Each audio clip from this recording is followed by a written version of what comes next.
17 de mayo, amigos, ¿cómo están? Bienvenidos a Cuerpo Médico. Hoy arrancamos una nueva semana, lunes 17 de mayo, porque es el Día Internacional de la Hipertensión y justamente vamos a hablar de esa condición que puede ser una enfermedad silenciosa que acarrea otros males. Hoy hablamos de la hipertensión y también tenemos un especialista en estudios que va a responder todas sus consultas. Así arrancamos el día de hoy.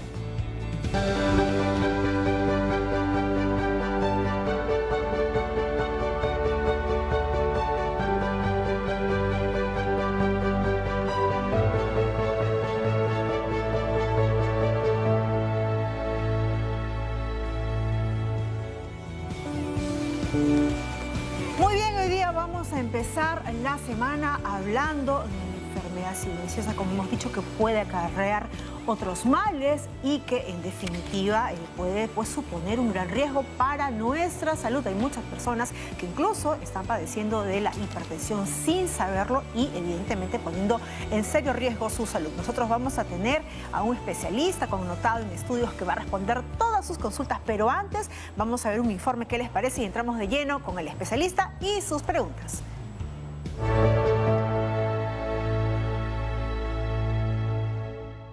Amigos de Cuerpo Médico, presten bastante atención porque la hipertensión no precisamente muestra síntomas claros para determinar que puede o no padecerse. Es más, la mayoría de las personas con presión arterial alta no tienen signos ni síntomas, incluso si las lecturas de presión arterial alcanzan niveles peligrosamente elevados. Sin embargo, en algunos casos, las personas con presión arterial alta pueden tener o presentar dolores de cabeza, dificultad para respirar o sangrado nasal, pero estos signos y síntomas no son específicos y por lo general no se presentan hasta que este trastorno alcanza ya una etapa grave o potencialmente fatal. Ahora, ¿por qué se genera la hipertensión? Primero, hay que saber que existen dos tipos de presión arterial alta. La hipertensión primaria o esencial, donde no existe una causa precisa. Sin embargo, esta suele desarrollarse de manera gradual en el transcurso de muchos años. Está también la hipertensión secundaria, que es cuando algunas personas tienen la presión arterial alta, pero debido a una causa o una enfermedad subyacente. Y esta presión arterial incluso puede ser mucho más alta que la hipertensión primaria. En este caso, diversos trastornos y medicamentos pueden producirla. Trastornos tales como el apnea obstructiva del sueño, alguna enfermedad renal, tumores de la glándula suprarrenal y también problemas de tiroides y ciertos medicamentos, así como las drogas ilícitas. Finalmente, amigos de Cuerpo Médico, hay que tener en cuenta que un diagnóstico temprano de presión arterial alta puede ayudar a mantenernos alejados de enfermedades cardíacas, también de accidentes cerebrovasculares, problemas visuales y de una enfermedad renal crónica. Asimismo, no olvide que el médico especialista va a medir su presión arterial en varias ocasiones antes de hacer un diagnóstico de este trastorno, puesto que es normal que la presión arterial sea distinta según la hora o el día. No olvide que la prevención siempre trae consigo salud. Muchas gracias. Ahí está, pues nos decía nuestra compañera Aura que la prevención siempre va a tener una muy buena salud. Y para conversar al respecto estamos acompañados ya del doctor Percy Berrospi, él es médico cardiólogo, miembro de la Sociedad Peruana de Cardiología, para conversar hoy en un día especial, Día Internacional de la Hipertensión. Doctor Berrospi, gracias por estar con nosotros en Cuerpo Médico. No, al contrario, muchas gracias. Yo, como muchos médicos, somos parte de una campaña, porque lo digo yo, la campaña, que lo que busca justamente es concientizar sobre el cuidado de la hipertensión. Esta campaña está en varias instituciones, está la Sociedad Peruana de Cardiología, la Sociedad Peruana de Hipertensión, la Sociedad Internacional, el Laboratorio Servier, así que vamos a hacer. Claro que sí, y en cualquier momento van a empezar a entrar las llamadas, imaginamos pues de muchas personas que en esos momentos han sido de repente hace pronto diagnosticadas con hipertensión o incluso que están pensando que por ahí podrían tener porque se agitan muy rápido o porque si de repente por ahí ven que la presión sube. ¿Cuál es la prevalencia en nuestro país de la hipertensión y qué tan riesgoso es justamente tener la presión alta, doctor? Bueno, mira tú, en pocos segundos has enfocado quizás los puntos más importantes de la hipertensión. Ajá. Primero, que es una enfermedad frecuente, 27.3, 27.4% es lo que tenemos nosotros en prevalencia de hipertensión. ¿Te das cuenta? Bastante frecuente, claro, bastante importante. Pero también has tocado otro tema, diagnóstico. Aproximadamente la mitad de esos pacientes que están con hipertensión no saben. Eso es lo más terrible. Ajá, perfecto. Así es. Vamos ya con una primera consulta. ¿Qué le parece? Tenemos a Noemí, quien nos llama. Noemí, ¿cómo estás? Buenas tardes. ¿Cuál es tu pregunta para el doctor Berrospi? Buenas tardes. Hola, Noemí. Mira, mi hija es hipertensa y es diabética. Noemí, no es te alcanzamos a diabética. escuchar. Sí, es diabética. Ella tuvo un infarto. Ajá. Ella tuvo un infarto y perdió la fuerza, no la movilidad, sino la fuerza en los miembros del lado derecho. Ajá. ¿Ya? Y a veces ella se ha quedado con un dolor en la pierna. A veces le duele la pierna, pero le duele fuerte. Y ella, por lo mismo que es diabética, no puede estar tomando el tramador, que es lo único que le calma. ¿Qué es lo que puede, qué es lo que puedo hacer en esos casos, no? Noemí, tu hija sí está en tratamiento por diabetes. Sí, está en tratamiento con diabetes. Ok. Presta atención a qué orientación te va a dar el doctor Berrospi, doctor. Muy bien, en realidad Noemí nos está contando lo que puede pasar cuando uno acude a la fase final de la hipertensión. Una fase final de la hipertensión, justamente, ¿a dónde va a atacar? Va a atacar al sistema nervioso. La consecuencia más frecuente, digamos, lo que uno quiere evitar con hipertensión es el infarto cerebral. Claro. Que es justamente lo que ha tenido la hija de nuestra oyente, de nuestra televidente. El hecho que vaya la enfermedad junto con diabetes ya pone dos factores de riesgo juntos, que la pone en mucho más riesgo. La secuela que queda, el hecho de que ella no pueda desplazar una parte de su cuerpo en forma adecuada, la predispone a estos dolores de tipo muscular. Probablemente la terapia física sea una buena indicación en ella, con las dificultades que se tienen hoy en tiempos de pandemia para tener acceso. Y en relación al tratamiento farmacológico que nos señalaba, imaginamos, ningún tratamiento debe ser abandonado si es que el médico tratante le dice no, vamos a cambiar de medicación o de repente pues vamos a probar con otra medicación. Manejo del dolor en el paciente hipertenso es todo un reto. ¿Por qué? Porque muchos de los analgésicos antiinflamatorios que nosotros estamos usando en realidad van a tener como consecuencia elevar los niveles de presión arterial. No todos, pero buena parte de ellos. Perfecto. Tenemos otra consulta, tenemos a Miguel. Miguel, gracias por llamar. ¿Cuál es tu consulta? Buenas tardes. Hola. ¿Cómo está la siguiente? Yo soy un paciente de 48 años, diabético e hipertenso. He venido tomando antidiabéticos y como antihipertensivo Lenaraprid en las noches. Pero bueno, también hago mi control de la presión porque tengo mi tensiómetro en casa y veo que hay días en los cuales, a pesar de que no he llegado a tomar la medicación, mi presión está en valores normales. Mi consulta es si normalmente cuando uno deja de tomar antihipertensivos, la presión no debería de subir normalmente, porque hay veces 2 o 3 días y mi presión está en 12/8 normal, sin haber tomado ningún antihipertensivo. Ajá. Y una última pregunta más, por favor. ¿A qué hora es la mejor hora para poder controlar su presión arterial con esta persona? Perfecto, esa es una buena pregunta también. Doctor. Muchas gracias por la pregunta. Prácticamente son dos preguntas en una. La primera, en principio, uno no debe suspender el tratamiento antihipertensivo por ningún motivo. Supongamos que tengo que tomarme exámenes en ayunas. No es motivo para suspensión. Tomamos la medicina con agua sin azúcar. En ayunas. Supongamos que tengo una consulta médica. No debo suspender el tratamiento. El médico quiere verificar si el tratamiento funciona. No tiene sentido suspender el tratamiento. ¿A qué hora es la mejor hora de tomar? Depende del fármaco. Hay fármacos que se toman una sola vez al día. Hay fármacos que hay que tomarlos 2 o 3 veces al día. Con los de 2 o 3 veces al día, el horario está prácticamente establecido. Perfecto. Y la toma de la presión arterial, ¿a qué hora es recomendable? Muchas veces se habla de este síndrome de la bata blanca, que uno se pone nervioso cuando van a tomarle la presión. ¿A qué hora es lo recomendable? ¿Cuándo ¿Y tomarse? si es echada, parada, sentada? ¿Cuál es la posición? ¿Cuándo tomarse? Al momento de despertarse es el mejor momento para poder tomar la presión y probablemente también en la noche antes de acostarse. Perfecto. Tenemos otra consulta. Vámonos hasta San Juan del Lurigancho. Enrique, gracias por llamar. ¿Cuál es su pregunta? ¿Enrique? Sí, una consulta para el doctor Feche. Mi esposa es hipertensa y está tomando losartán de 50 miligramos.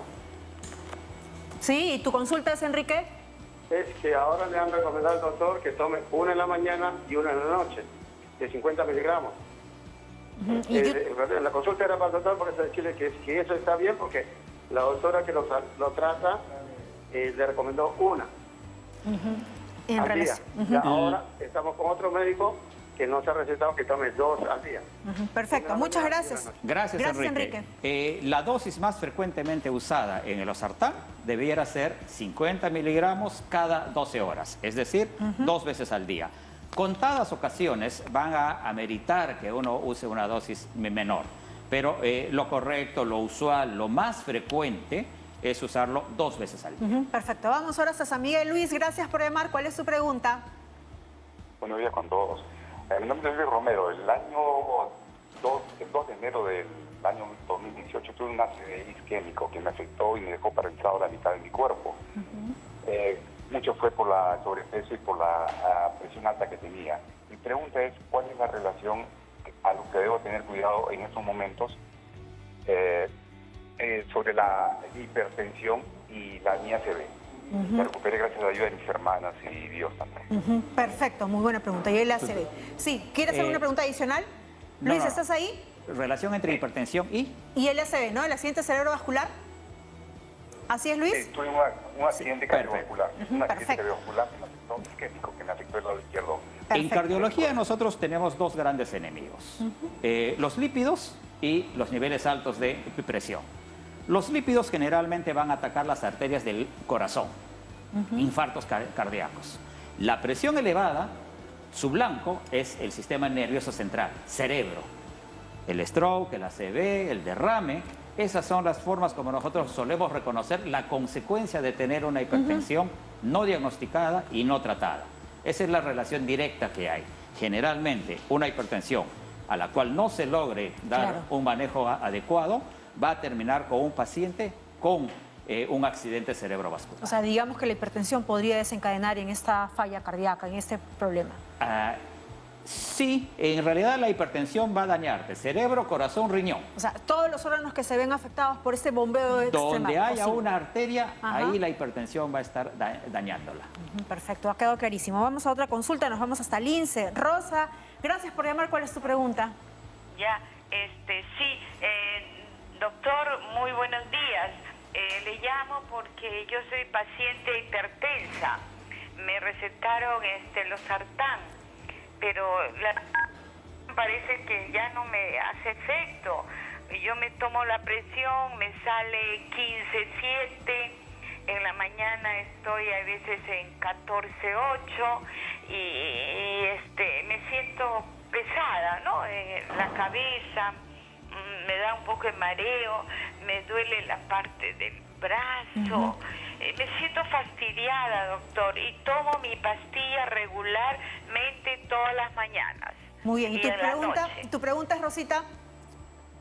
Sí, esa es mi pregunta. ¿Qué puedo hacer? Perfecto, muy bien. Muchas gracias por la confianza, Rosa. Con la pregunta de Rosita quiero referirme brevemente a 2 cosas. Primero, la importancia de tener una consulta médica continua. Periódicamente, más si que ya ha sido diagnosticada. ¿Por qué? Porque el paciente no es el mismo a lo largo de toda la vida. Así es. Entonces la respuesta al tratamiento no va a ser la misma. Basta que yo suba de peso, baje de peso, se me agrega una diabetes, voy a requerir otra dosis o incluso pudiera requerir un cambio de medicación. ¿Y en pandemia por situación emocional también podría variar? Por supuesto que sí. Los factores externos van a influenciar fuertemente los niveles de presión que yo pudiera tener.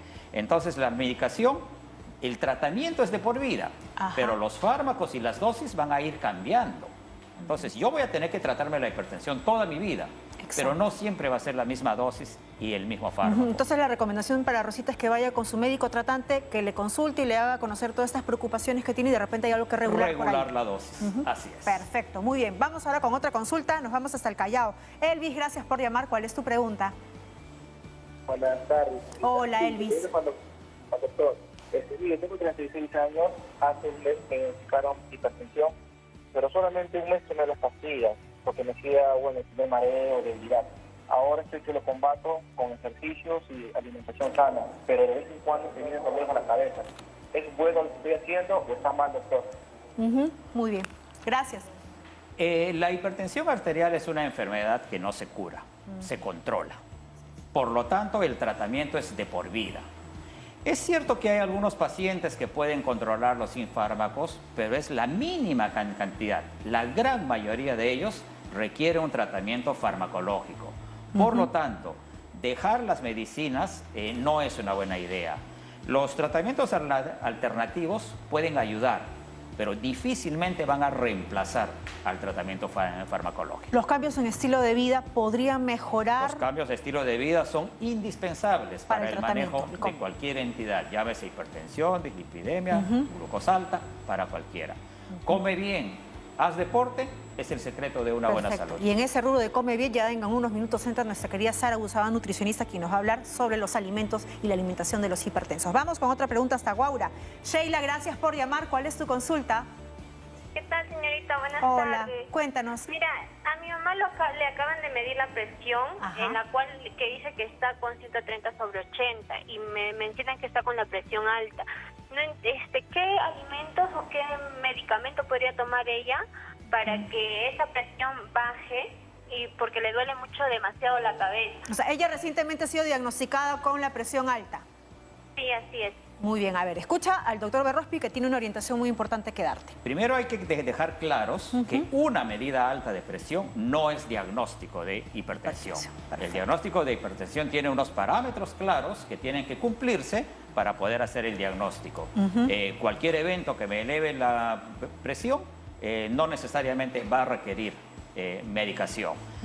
Segundo, y más importante, no deberíamos relacionar la presencia o la ausencia de molestias a la existencia o no del diagnóstico. A la hipertensión le llaman el asesino silencioso. Por lo tanto, la gran mayoría de casos de hipertensión son sin molestias. Nosotros asumir que la molestia es por la presión, nos vamos a correr el riesgo de equivocarnos. La única forma, tomando la presión. Perfecto, muy bien. Vamos ahora hasta Surco. Jorge, gracias por llamar. ¿Cuál es tu pregunta para el doctor Berrospi? Buenas tardes, señorita. Mire, doctor, buenas tardes. Yo hace un tiempo tuve un problema de ansiedad. Fui a la cardióloga y también para ello fui al psiquiatra. Me mandaron por más de 6 meses, me mandaron antidepresivos, todo eso, ¿no? Pero cuando yo fui a la cardióloga me sacó el examen, me puso en el brazo 24 horas, no me acuerdo, con un Holter, lo que se llama esto, este aparatito, pero me indicó que mi problema de presión, que me marca 14, 13, así más o menos, puede ser debido al tema de ansiedad. Quisiera saber, ya el tema de ansiedad ya lo superé, pero todavía a veces tengo hipertensión. Tomo, me mandó irbesartán, pero parece que me hacía daño el estómago, lo bajé a losartán. Y quisiera saber cuáles son los exámenes precisos, ¿no?, para poder detectar una hipertensión, ¿no? Perfecto. Muchísimas gracias, Jorge, por la confianza, doctor. Efectivamente, el uso de ese dispositivo que nos dice nuestro oyente, efectivamente el MAPA, ese es el nombre correcto, monitoreo ambulatorio de presión arterial, MAPA, es una forma eficaz y definitiva de dar con el diagnóstico de hipertensión arterial. ¿Cuál es la relación con el estrés? El estrés de por sí no va a causar hipertensión. Ansiedad, depresión, nada de eso. No, pero la ansiedad, el estrés, la depresión va a desenmascarar al que ya tiene el diagnóstico y todavía no se había percatado de ello. Va a ser mucho más evidente todos esos signos, pues, Así ¿verdad? es. Muy bien. Vamos ahora con una última consulta. Regresamos al Callao. Carlos, gracias por llamar. ¿Cuál es su consulta? Buenas tardes, breve por favor, gracias. Mire, doctor, hace 2 años yo tuve un episodio de un infarto y me colocaron 3 stents. Después de esta intervención, yo he venido teniendo promedio de hipotensión, porque mi promedio de presión es entre 10 a 9. Sin embargo, el médico no me da ningún medicamento, me dice que esa presión está bien. Yo estoy tomando metoprolol y cardioaspirina. Perfecto. Entonces, no sé si esos niveles de presión son adecuados o no. Gracias. Gracias, Carlos. Doctor. Bueno, sí es cierto que en lo que es el tratamiento de la hipertensión se tienen unos umbrales en los cuales uno no debe bajar mucho más allá. Estos umbrales tienen que ser establecidos junto con el médico porque no es lo mismo para un paciente diabético que para un paciente no diabético o para un paciente renal. Entonces sí hay topes por debajo de los cuales la presión no debe bajar. En el caso del paciente, está haciendo uso de medicación para cuidar el árbol coronario, para cuidar su corazón secundario al infarto y que además va a tener como consecuencia disminución de la presión.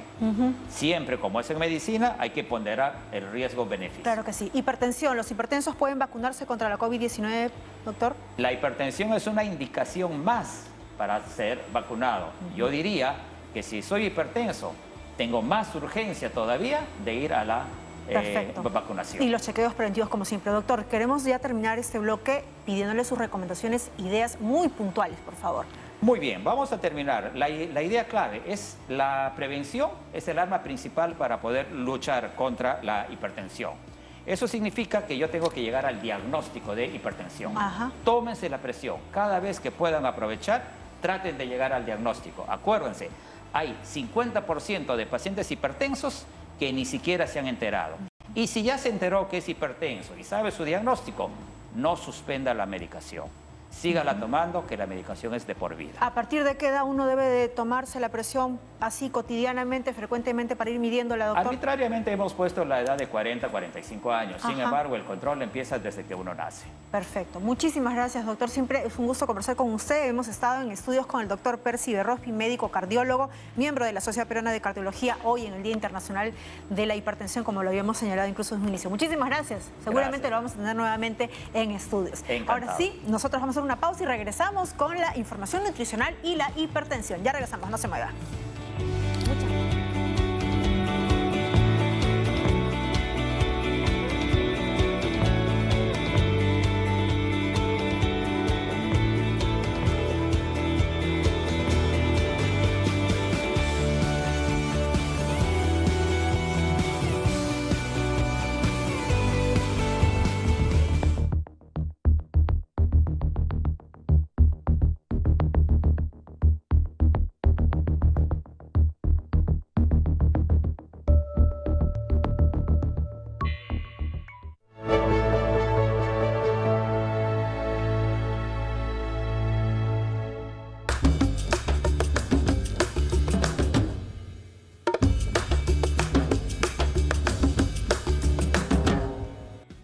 Amigos, muy buenas tardes. Estamos aquí en Cuerpo Médico en nuestro momento de nutrición, momento de conocer mucho más qué relación tiene la hipertensión arterial con la alimentación, con la dieta. Y antes de irnos de lleno a los alimentos en sí mismos, lo primero que le tengo que decir a ustedes es que está comprobado que la pérdida de peso, sobre todo si hay exceso, es uno de las mejores maneras de poder controlar y disminuir la presión arterial. Obviamente, eso no significa que va a reemplazar ningún tratamiento médico. Ya lo hemos escuchado al especialista que el tratamiento es de por vida, pero el descenso de peso es una herramienta fundamental para poder disminuir esos valores. De hecho, se calcula que a medida que uno pierde 1 kilo de peso, uno baja en 1 punto los milímetros de mercurio, que es la unidad de medida de la tensión arterial. Y aparte de eso, los hábitos a lo largo de la vida son importantes. Por eso es que cuando estamos hablando de los niños, por ejemplo, en el primer año de vida, la sal es uno de los ingredientes que no se incluyen. Y a lo largo de la vida es suficiente que uno tenga exceso de sal durante 10 años para que gane una hipertensión arterial indistintamente del peso. Por eso ahora sí vamos de frente a los alimentos. ¿Qué cosa tenemos que tener cuidado en la dieta del hipertenso? Número 1, tenemos que tener cuidado con los alimentos que vienen empacados, procesados y que a veces lo entendemos como saludable, como por ejemplo estas galletas de soda que vienen con sal agregada. Y no solamente eso, sino que en esta masita de la propia galleta tiene también, por ejemplo, ingredientes como bicarbonato de sodio o sodio mismo que incrementan la cantidad de sodio en este alimento. Y muchos empacados también, a veces no tiene que tener un sabor salado para que tenga una cantidad de sodio importante. Lea la etiqueta y si tiene más de 5% del valor que tiene que cubrir ese requerimiento, quiere decir que es alto en sodio o también se puede guiar de los octógonos. Hay alimentos saludables, nutritivos, que en su composición natural pueden tener sodio o que en el procesamiento se le agrega, como por ejemplo las aceitunas, los encurtidos, los alimentos enlatados, como por ejemplo la sardina o el atún, y también las nueces a las cuales se le agrega sal. En este caso, la recomendación para el hipertenso es justamente evitar o buscar las nueces que no tienen sal añadida. Ahora, los embutidos como estos que están hechos por lo general a base de cárnicos, en el procesamiento se incorporan muchísimos aditivos alimentarios que son altos en sodio y por eso esto no es recomendable para un paciente hipertenso.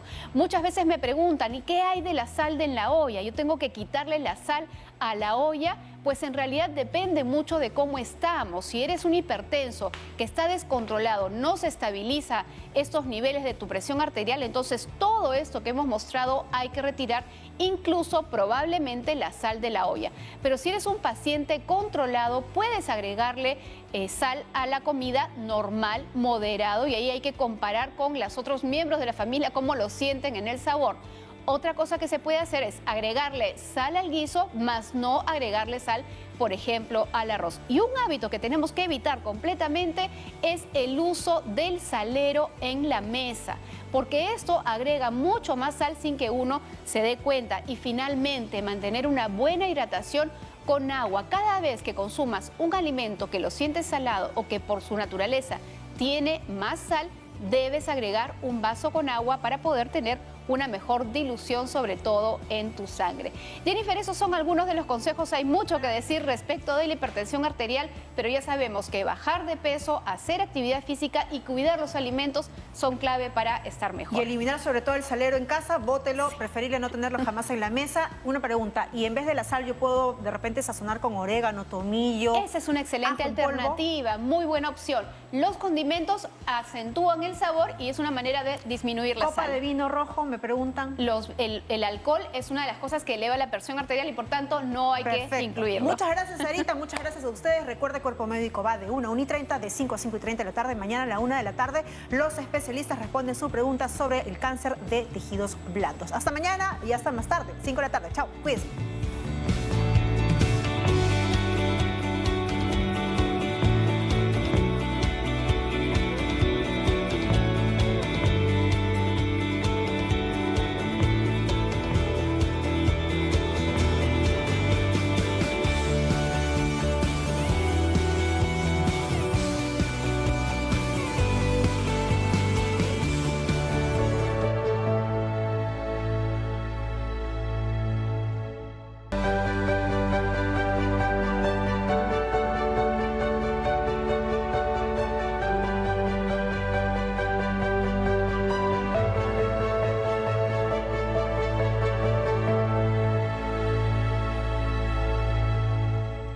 Amigos, ¿cómo están? Bienvenidos a esta segunda edición de Cuerpo Médico. Usted sabe que en este nuevo horario vamos de 1 a 1 y 30 de la tarde, de 5 a 5 y 30 de la tarde. Hoy, como siempre, estoy acompañada de Sarita Busabá, nuestra nutricionista, con quien vamos a abordar muchos temas, Sara. Claro que sí, Jenny, siempre listos y preparados para darles la mejor información a todos nuestros televidentes. Muy bien, y hoy día vamos a decir que en el momento del especialista vamos a conversar con un especialista en el tema de seguridad y salud ocupacional o laboral, porque es importante. Hace algunos días recién pues se conmemoró un aniversario más de esta fecha, en la cual se toma en cuenta la importancia de establecer no solamente la productividad del trabajador, sino de brindarle un lugar adecuado para que pueda desarrollarse mejor todas sus potencialidades, su talento, su capacidad, y de esa manera redundar de manera beneficiosa y productiva en la empresa, en la institución donde labora. Así que vamos a presentar rápidamente al especialista que hoy está en este momento con el especialista. Estamos acompañados del doctor Roy Santa Cruz. Él es médico especialista en medicina ocupacional. ¿Cómo está, doctor Santa Cruz? Bienvenido a Cuerpo Médico. Buenas tardes, Jennifer. Muchas gracias. Buenas tardes, Sara. Gustoso de estar acá con ustedes y compartir este momento. Muchas gracias por la invitación y estoy ya acá para conversar y para poder ahí brindar un momento de algunos conocimientos y compartir. Claro que sí, doctor Santa Cruz. En principio, ¿por qué es que es importante que cada vez más las naciones y las empresas tomen como un tema de espíritu y como ley? Incluso hay mucha normativa al respecto que se está generando también, el tema de la seguridad y la salud ocupacional, porque es que cada vez hay que incidir más en tener un lugar que no solamente pues sea agradable en el entorno para el trabajador, sino que le brinde seguridad y que garantice su óptima salud, tomando en cuenta que estamos en pandemia incluso. De hecho, definitivamente, y mucho más en tiempos de pandemia. Luego les voy a dar por ahí algunas cifras, pero nosotros en el mundo anualmente, según registros y estadísticas de la Organización Internacional del Trabajo, que bien lo mencionaste, el Día Internacional Mundial de la Seguridad y Salud se celebró el día 28 de abril. 374 millones de personas sufren accidentes de trabajo al año, y de las cuales 1 millón de personas sufren accidentes diariamente, prácticamente, ¿no?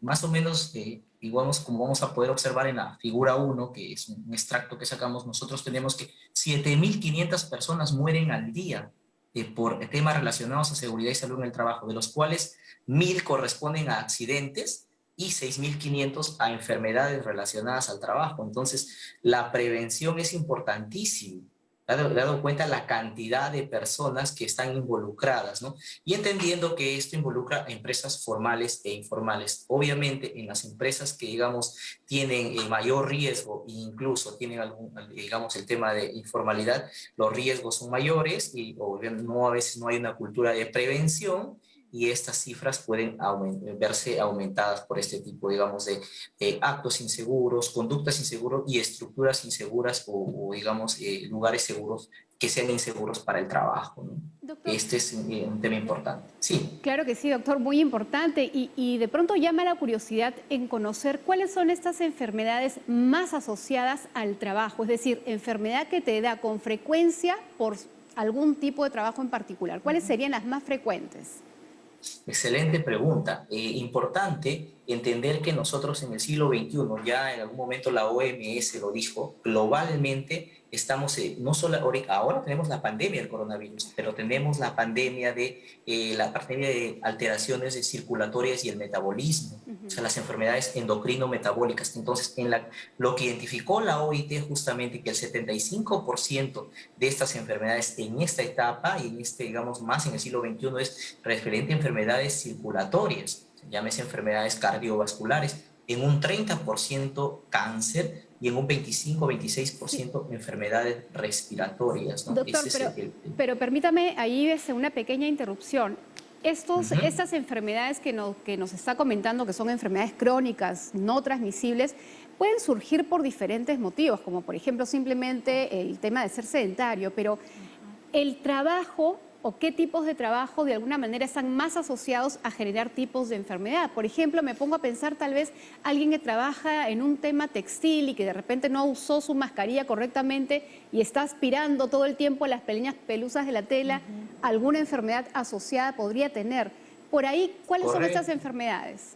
Sí, ya se han descrito también enfermedades relacionadas, las enfermedades ocupacionales o enfermedades profesionales, ¿no? Como por ejemplo la neumoconiosis, ¿no? Asociada mucho justamente a temas, digamos, de polvo ocupacional o partículas, digamos, químicas que podrían causar una inflamación crónica a nivel del pulmón, o el exceso de ruido también está bastante descrito, como las enfermedades relacionadas a las hipoacusias, ¿no? Producidas por el ruido, o la sordera ocupacional, que son dos de las enfermedades más prevalentes en el mundo, que se llaman las enfermedades profesionales, ¿no? Dentro de ese grupo también, como les mencionaba, está el grupo de enfermedades relacionadas al trabajo, como ya usted bien lo mencionó, a distintos factores como condicionante, ¿no? Doctor Santa Cruz, hemos dicho desde un inicio de este programa que ahora con el tema de la pandemia, el ámbito laboral se ha trasladado muchas veces al interior de nuestras casas, ¿no? Y si bien es cierto, esto puede generar algún tipo de beneficio, como de repente estar más tiempo en familia, también hay una irrupción muy grande en el tema de que no se concilia el tiempo personal, el tiempo familiar y el tiempo laboral. Es que todas las personas que están haciendo teletrabajo, y lo digo porque mi esposo me lo repite constantemente, al parecer, ¿no? Es como que el trabajo hubiese invadido todos los espacios, no hay momentos en los cuales uno pueda disfrutar. También hay un impacto de salud mental y emocional ahí. ¿Qué hacer en esos casos?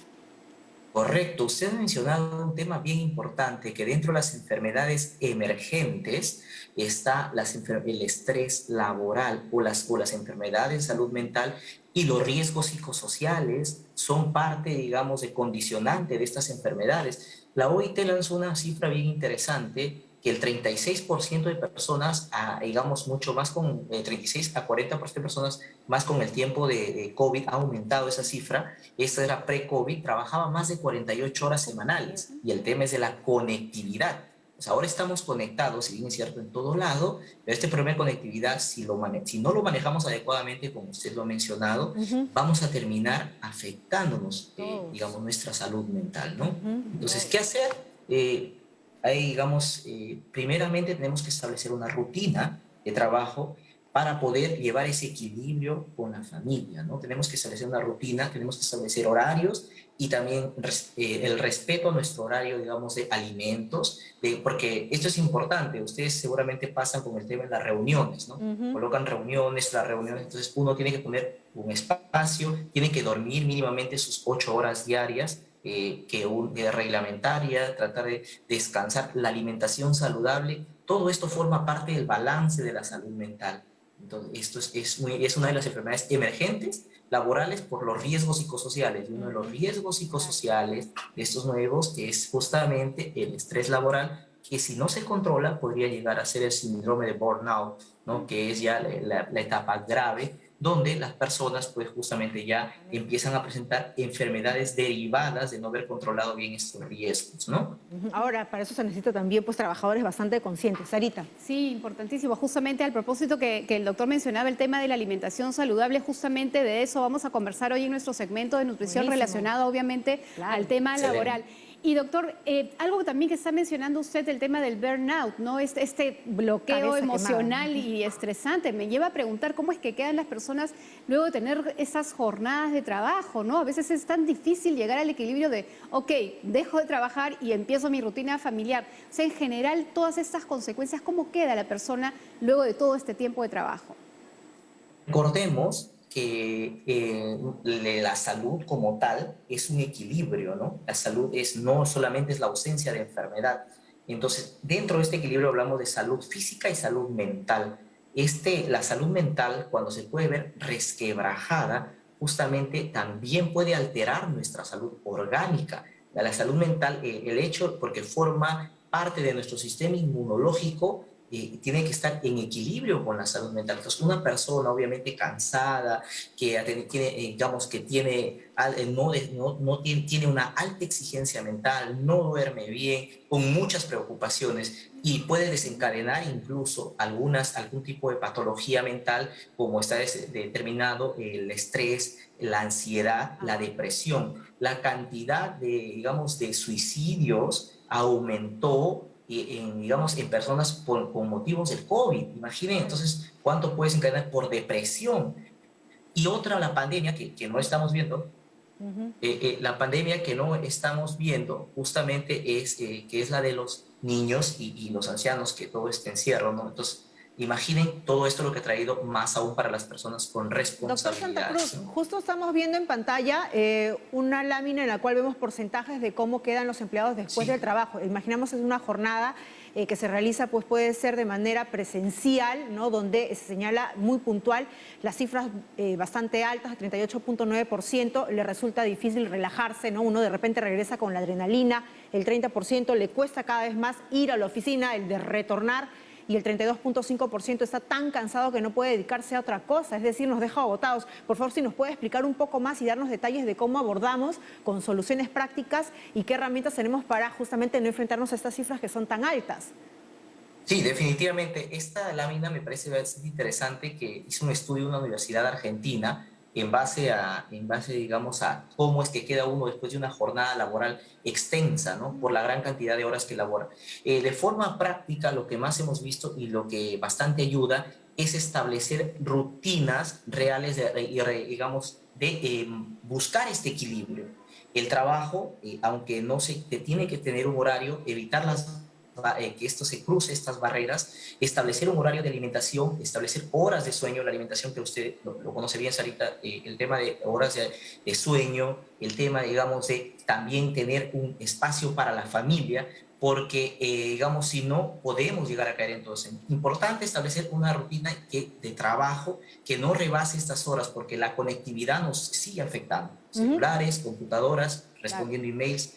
importantísimo establecer una rutina y respetarla. Ejercicio, actividad física, ¿no? Así es, También. cada vez más difícil soltar el trabajo. Vamos a ver otra gráfica, doctor, para que usted nos pueda explicar muy bien al detalle como nos está dando, es la distribución de los programas de salud laboral, wellness, ¿no? El estar siempre en el mundo, ¿no? Este es el porcentaje de las compañías que ya están ofreciendo planes de salud según la zona geográfica, y vemos pues que en Norteamérica llevan la ventaja, hay un 79 puntos, mientras que en zonas como Europa, Asia y Latinoamérica van llevando pues como que secundan, ¿no? Sin antes mostrar o evidenciar que en Australia y Nueva Zelanda también se presenta, y en África 38%. Cada vez más empresas están tomando en cuenta, doctor Santa Cruz, de la importancia de la calidad de vida y del bienestar del trabajador, que resulta pues mucho más productivo, un trabajador que está bien, no solamente sintiéndose bien como persona, sino bien en la familia, contento de venir en un entorno agradable de trabajo como lo es aquí, incluso en el canal, va a redundar positivamente en la productividad de la empresa, al margen del rubro, ¿no?, de servicio o de producto que ofrezcan. Correcto. Es tan importante ahí que leía justamente en base a este post, a esta cifra estadística, que Estados Unidos, Norteamérica, nos lleva una ventaja, los países norteamericanos nos llevan una ventaja considerable con respecto al cuidado de las personas. Los programas de wellness son muy importantes porque hacen valorar, digamos, ese salario emocional que muchas veces en otros países las estadísticas están en este valor de importancia. Muchas personas prefieren tener un buen, digamos, lugar de trabajo, un ambiente adecuado, y aparte de eso, calidad de vida, ¿no? Alimentación, calidad de vida, un lugar donde haya un equilibrio emocional. Y en esto han trabajado mucho las empresas ya, digamos, en Europa, están trabajando en eso, y Latinoamérica secundando. Claro, y ahí, doctor, de repente un poquito para entender, claro, a qué hace referencia este programa de wellness, es decir, ¿qué hacen las empresas para tener bienestar, ¿no? Que el wellness hace referencia al bienestar justamente. Entonces, ¿cuáles son estas facilidades que pueden dar las empresas? Ahora, considerando también que buen porcentaje de las personas que trabajan para las empresas lo hacen desde casa. Correcto. No, y las estrategias han cambiado, ¿no? Claro. Por ejemplo, las empresas están enviando kits de ergonomía para que las personas estén mejor, una silla adecuada, han establecido horarios de trabajo, han establecido horarios de desconexión fuera del trabajo, tips saludables, ejercicios en línea, gimnasia laboral, todo lo que busca un equilibrio, digamos, y también importante la hora de la familia, respetar tus horarios de alimentos. Esto ya antes se veía dentro del horario de trabajo, dentro, digamos, de la oficina, ahora está volcado hacia los hogares. Un reto para las empresas, pero sé de muchas empresas que están trabajando en esto, ¿no? Las psicoterapias, la ayuda, digamos, emocional para las personas que están sufriendo incluso problemas familiares por temas de salud de COVID. Entonces, todo esto forma parte de ese equilibrio de wellness, la preocupación genuina por la salud de las personas. Doctor Santa Cruz, ¿y cómo va la normativa al respecto? Porque sabemos que recientemente pues, se han añadido mucha legislación al respecto. ¿Esta se cumple o es insuficiente? Miren, nosotros en Perú tenemos una normativa bastante buena, ¿no? Desde la Ley de Seguridad y Salud en el Trabajo, que es ya, digamos, cabe para todas las empresas, atañe a todas las empresas, la 29783 y sus modificatorias.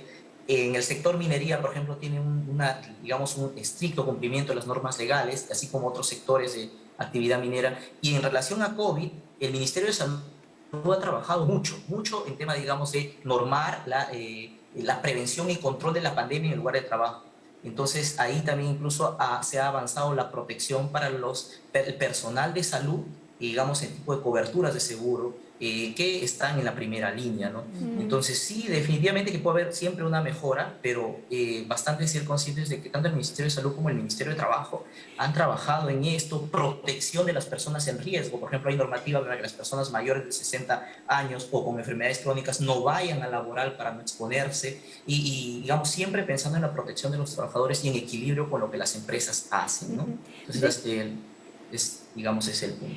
Sí, de hecho, tocar este tipo de temas es muy importante, ¿no? Porque desde el punto de vista de las empresas tienen que mirarlo más bien como una inversión y como una, digamos, práctica buena que genera un ambiente laboral, aun cuando uno está desde casa mucho mejor. Es decir, la persona que tiene que trabajar, en la medida que lo hace con ganas, con ánimo, con optimismo, pues obviamente el rendimiento es totalmente distinto a que cuando uno se siente pues obligado, presionado, que claro, siempre tiene que haber cierta presión, que eso es totalmente normal, es parte de la vida, ¿no?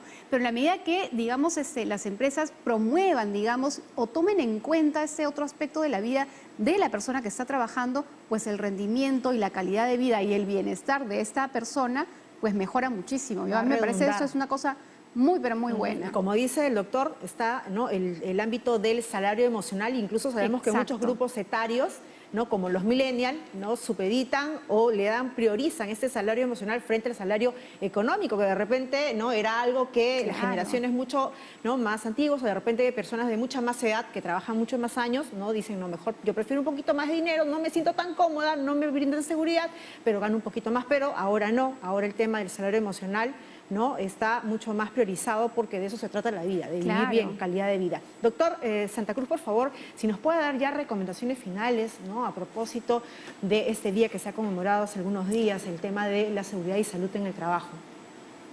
Bueno, primeramente nosotros tenemos que tener en cuenta que la vida y la seguridad son valores no negociables. Eso tiene que quedar en claro en todo lugar, en toda empresa que digamos. Doctor, vamos a ver si es que podemos retomar ahí el contacto. Ahí creo que no nos expongamos. Ahí lo escuchamos perfecto. Ahí está. Sí, ¿me están perfecto, escuchando? perfecto. Sí, disculpen, parece que se fue un poco la señal. Perfecto. No, yo solamente como recomendación final, tener en cuenta que la vida y la seguridad de las personas son valores no negociables y que siempre se debe respetar esto, que nosotros como trabajadores tenemos un papel protagónico tanto en cualquier momento que nos desempeñemos, no solamente en la empresa, no solamente en el lugar de trabajo, desde nuestras casas hacer seguridad, desde que cómo conectamos un artefacto, desde cómo nos sentamos, desde cómo dormimos, cómo descansamos, desde cuando conducimos y respetamos un semáforo. Todas estas medidas de seguridad y salud que lo hacemos fuera de casa, fuera del trabajo, debemos replicarlas en el trabajo y tener ese valor fundamental, siendo protagonistas, no solamente participando, digamos, para cumplir, sino siendo protagonistas y considerando nuestra seguridad y salud como valores no negociables, porque tenemos una familia que nos espera en casa. Claro que sí, perfecto, muy bien. Muchísimas gracias, doctor Santa Cruz. Desde ya lo comprometemos a estar nuevamente con nosotros en Cuerpo Médico más adelante, cuando veamos cada una de estas medidas, herramientas, recursos que podemos tomar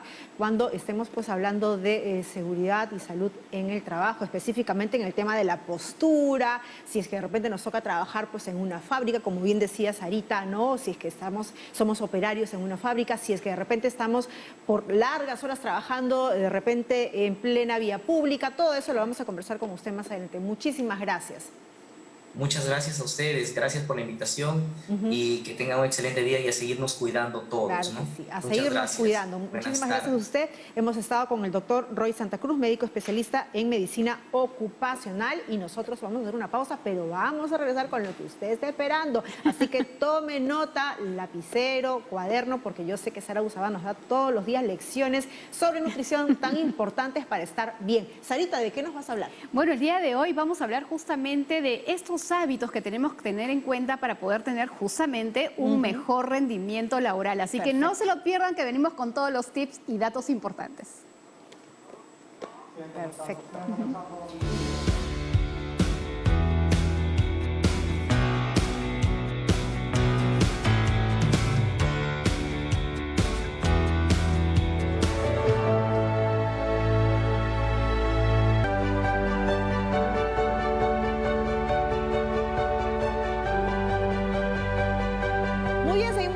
Segunda edición de Cuerpo Médico, que va de 5 a 5:30 de la tarde. Estamos hablando de seguridad y salud ocupacional, y ahora, a colación de ese tema, vamos a momentos de nutrición, porque Sara Busaba también nos tiene que hablar sobre el respecto.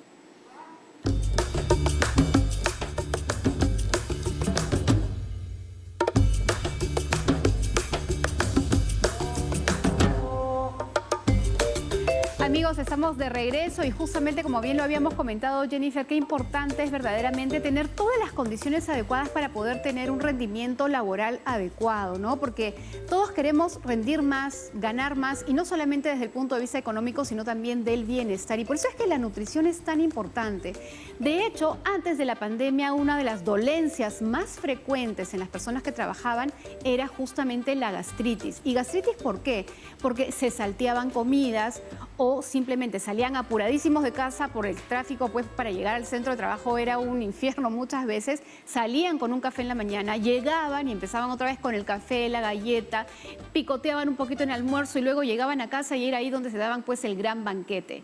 Hoy, estando en pandemia, donde muchas personas trabajan desde casa, no ha cambiado mucho la situación porque tienen que compartir las tareas de casa siendo hombre o siendo mujer y al mismo tiempo rendir con el trabajo, y por tanto nuevamente los tiempos se van ajustando y muchas veces no le dan el lugar adecuado a cumplir con horarios de comida. Entonces, lo primero que tenemos que tener en cuenta para poder tener un mejor rendimiento laboral es tener un horario disciplinado de alimentación, que obviamente no es a rajatabla, por ahí puede tener pues una media hora de diferencia entre un día y otro, no hay problema, pero al menos tener los 3 tiempos de comida principales de cajón: tu desayuno, tu almuerzo, tu cena.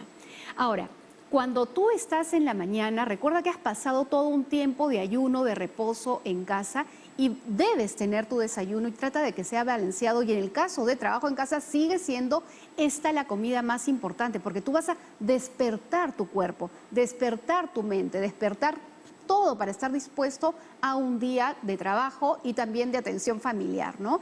Entonces, recuerda que ahí la fruta no te puede faltar, y nuevamente de preferencia entera y fresca, porque a diferencia de otros momentos no tienes mayor movimiento y esa fruta fresca la vas a aprovechar mejor.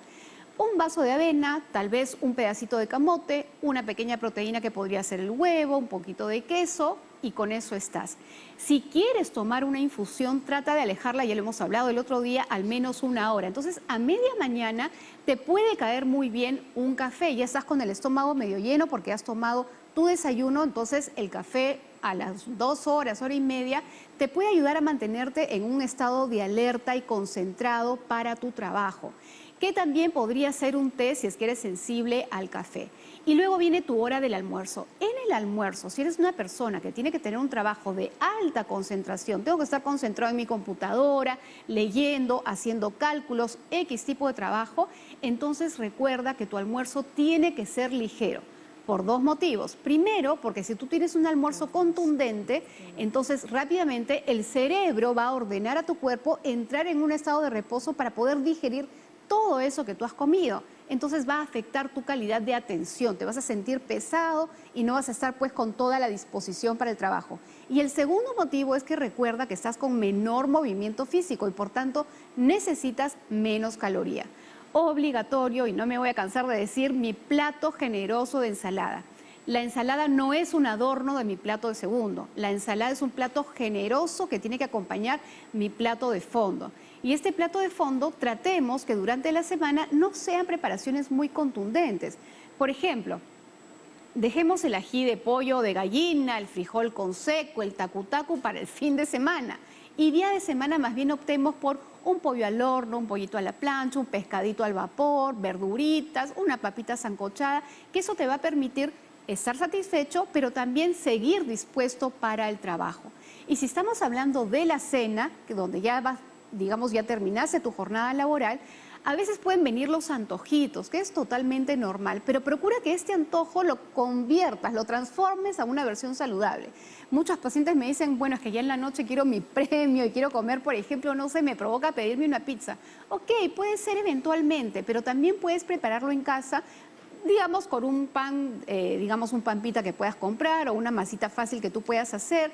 Eliges un buen queso bajo en grasa, eliges verduritas y ingredientes que sean, digamos, más adecuados para ti. Tal vez el fin de semana ya te puedes dar tu gustito con alguna otra cosa, tal vez un poquito más cargado, y eso en general permite que tú tengas un buen rendimiento laboral. La hidratación es fundamental. Y agua es el mejor líquido elemento para mantenernos mejor hidratados. Pero si tú quieres, por ejemplo, te provoca pues una agüita de manzanilla, un emoliente, una agüita de piña a lo largo del día, está bien, puedes, pero evita agregarle más azúcar. Salvo que estemos hablando pues de una limonada acompañando de tu almuerzo o de pronto una chicha morada, que ahí, digamos, podrías agregar un pequeño endulzante. Y Jenny, una de las cosas que a veces genera un poco de inquietud y de angustia en las personas que están buscando una alimentación balanceada asociada al trabajo es qué como a media mañana y qué como a media tarde, ¿no? Estos famosos snacks o antojos que nos dan, y más ahora que ya va a empezar a bajar cada vez más la temperatura, provoca más el dulce, ¿no? Entonces, ahí siempre la fruta va a ser tu mejor opción. Fruta fresca va a ser tu mejor opción. La fruta seca, hablando de nueces, no pasen las 3 veces por semana. Y también podríamos tener en cuenta, por ejemplo, que si yo soy muy ansioso y necesito algo más contundente, no está mal sancocharse un huevito, eso me va a dar saciedad, o un pedazo de queso donde yo aprovecho que tengo calcio, o eventualmente si con la familia hemos preparado galletas saludables, nutritivas, o un quequito que no exceda las 2 veces por semana, porque es ahí donde empezamos a ganar muchas calorías. Un sí o no nada más, el popcorn sin aceite. Excelente, Perfecto. Muy buena opción. Muy bien, eso también puede ser. Y Sé que nos vas a hablar en otros programas de Sí, eso. del popcorn lo vamos a hablar de todas maneras, solamente decirles que tiene tantos antioxidantes como lo tiene la fruta, así que la canchita es muy buena opción. Pero evidentemente no leche, ni leche condensada, ni ni azúcar, ni miel, ¿no? Porque eso sí ya la valora. Tampoco. Muchas gracias por su preferencia. Nos vamos, como siempre, colocándonos nuestra doble mascarilla. Va primero la KN95, si usted la tiene, o si no, una quirúrgica. Y luego la de tela, acá cierro bien, y la de tela para que selle completamente y no entre ni salga nada. Cuídense, nos vemos hasta el próximo programa. Chao.